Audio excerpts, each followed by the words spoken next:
ఉషోదయం ప్రేమించు కాపరి ఉషా కిరణాల ఉదయకాలపు వాక్య ధ్యానంకు మిమ్మల్ని ఆహ్వానిస్తున్నాం. ప్రార్థనతో ఈ ఉదయకాలము దేవుని యొక్క వాక్యాలకి వెళ్దాం.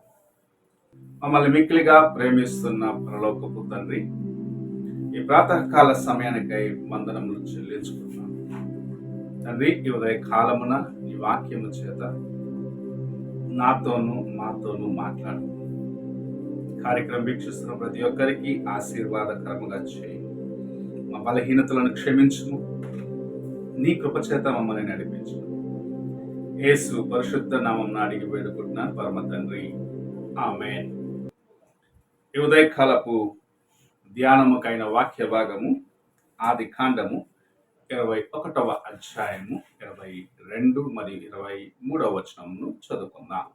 ఆ కాలమందు అబీమెలెకును అతని సేనాధిపతి అయిన ఫికోలును అబ్రహాముతో మాట్లాడి, నీవు చేయు పనులన్నిటిలోనూ దేవుడు నీకు తోడయుండును గనుక నీవు నన్నైనను నా పుత్ర పౌత్రాదులనైనను వంచింపక, నేను నీకు చేసిన ఉపకారము చొప్పున నాకును నీవు పరదేశివై ఉన్న ఈ దేశమునకు చేసేదనని దేవుని పేరట ఇక్కడ నాతో ప్రమాణము చేయమని చెప్పెను.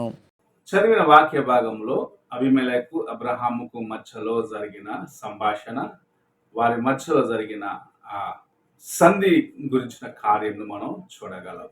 వారు అబ్రహాముతో దేవుడు తోడుగా ఉండటము అబీమెలెకు చూసి, తాను చేసిన కార్యంను బట్టి ఒకవేళ ఎక్కడైనా అబ్రహాము అతనికి విరోధముగా లేచినాడంటే తాను ఏమైతాడో అని భయపడిన వాడిగా అబీమెలెకు అబ్రహాము దగ్గరకు వచ్చి, మనము సమాధానముగా ఉందాం, మన మధ్య ఒక సంధి చేసుకుందాం, మనము ఒకరికి ఒకరు కీడు తలచుకున్నట్లుగా, ఎందుకంటే దేవుడు నీకు తోడుగా ఉండటము నేను చూస్తున్నాను. నీ చేతి పనిని, నిన్ను ఆయన ఆశీర్వదించే విధానమును నేను చూస్తున్నప్పుడు ఆయన నీకు తోడుగా ఉన్నాడు అని నేను గ్రహించుకుంటున్నాడన్న కార్యమును చెప్పటం చూడగలం.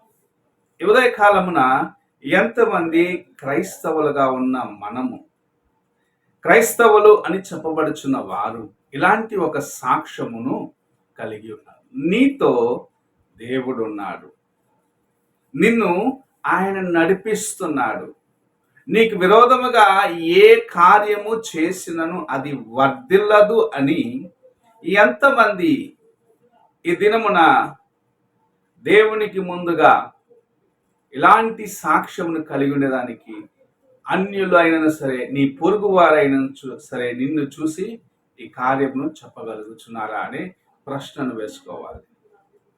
అనేక సార్లు మనం అనుకుంటూ ఉంటాం, నేను గొప్పవాడిని. ఆ గొప్పతనము నీది కాదు, నీతో ఉండి నిన్ను నడిపిస్తున్న నీ దేవుడైన యెహోవాది, నిన్ను నడిపిస్తున్న నీ ప్రభు అయిన యేసుక్రీస్తుదే అని మొదటిగా గ్రహించుకోవాలి. నీవు ఇతరుల ముందు హెచ్చించబడుచున్నావంటే ప్రభు నీకు తోడుగా ఉండి నిన్ను నడిపిస్తున్నాడు అన్న కార్యమును ఎన్నడూ మర్చిపోరాదు.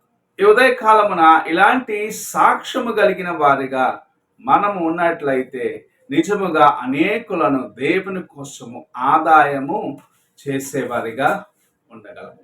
నీవు నేను సాక్ష్యం లేని వారిగా సమాజంలో ఉన్నట్లయితే, మనల్ని చూసి ఇతరులు ఏలెత్తి ఇతడు క్రైస్తవుడు అయితే ఇతని బ్రతుకు నీచముగా ఉన్నదని చెప్పినట్లయితే, నిజముగా మనము ఒక చెడ్డ సాక్ష్యము కలిగిన వారిగా ఉన్నామని దేవుని యొక్క వాక్యం మనల్ని హెచ్చరిస్తూ ఉంది.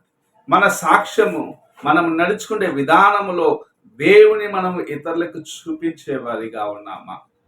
మనం నడుచుకునే విధానంలో ఆయన యొక్క కృపను ఇతరులకు చూపించే వారిగా ఉన్నామా? అబ్రహాము జీవితంలో మనం చూసినట్లయితే, తాను పిలువబడిన దినము నుండి, హారాన్లో నుండి బయలుదేరిన దినము నుండి దేవునికి లోబడ్డవాడిగా ఉన్నాడు.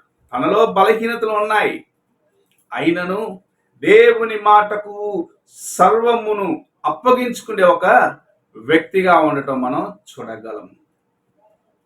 అబ్రహాముకు వాగ్దానము చేసిన సంతానము అనగా ఇస్సాకు జన్మించేదానికి ఆయనకు 100 నిండాలి అన్న కార్యం ఒకవేళ యెహోవా ముందుగానే చెప్పినట్లయితే ఆయన తడబడి ఉండొచ్చు. కానీ దేవుని యొక్క మాటను విశ్వసించిన వాడిగా, యెహోవా నాకొక సంతానం ఇస్తాడని విశ్వసించిన వాడిగా తన జీవితంలో ఆయన ముందుకు వెళ్ళాడు. శోధించబడినప్పుడు, ప్రభు ఆయనను పరీక్షించినప్పుడు, నీ ఒక్కకైనా ఒక కుమారుని తీసుకుని వచ్చి నాకు బలి ఇమ్మని చెప్పినప్పుడు తాను మౌనముగా దేవుని మాటకు విధేయుడిగా ఇస్సాకును తీసుకొని వెళ్ళి కొండ మీద, మోరియా కొండ మీద అతని కట్టి బలిగా అర్పించడానికి సిద్ధపడ్డాడు.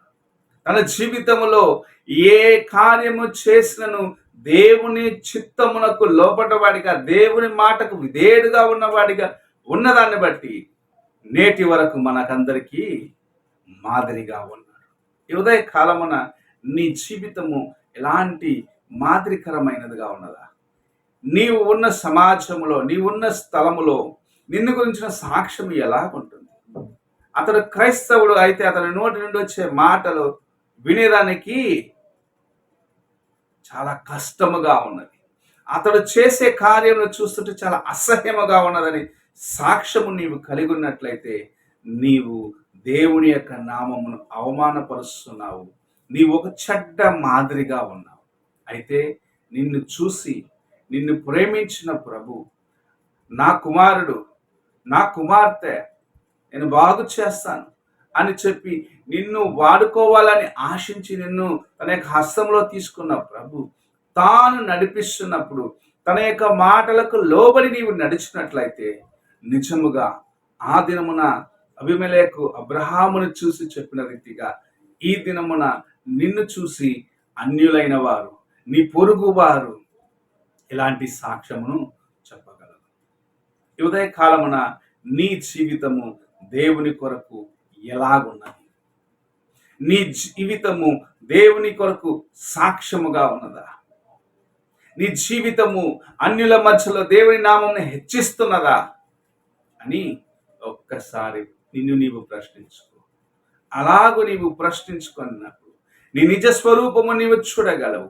ఈ దినము ఒకవేళ నీవు దేవునికి ఇష్టమైన వాడిగా, ఇష్టమైన వ్యక్తిగా లేకపోతే నీవు సరి చేసుకొని ఆయనకు అప్పగించుకో.